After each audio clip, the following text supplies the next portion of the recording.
কোরআনের সবচেয়ে দামি সূরা কোনটি? একজন বলছে ইখলাস, আর আপনারা সূরা ফাতিহা, আপনারা বাকারা, ওইদিকে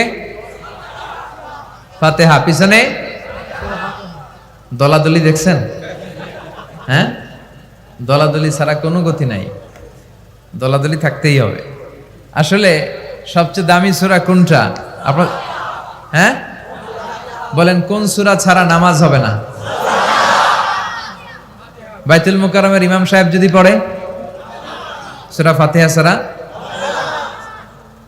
কাবা ঘরের ইমাম শাইখ আব্দুর রহমান আস-সুদাই সূরা ফাতিহা ছাড়া নামাজ পড়ছে, হবে? এমনকি বিশ্বনবী নিজেও যদি সূরা ফাতিহা ছাড়া নামাজ পড়ে, ওই নামাজটা হবে?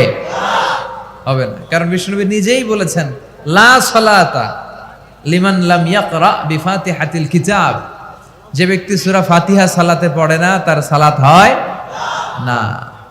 বিশ্বনবী বলেছেন এটা হচ্ছে আফদালুস সুয়ার, আযমুস সুয়ার, বুখারীর বর্ণনা, আযমুস সুয়ার মিনাল কুরআনিল কারীম, কোরআনের সবচাইতে দামি সূরা।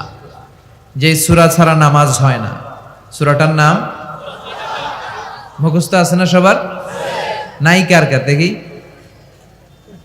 আমি কই নাই কার কার? একজন হাত তুলে কয় আছে। সবার মুখস্থ আছে না?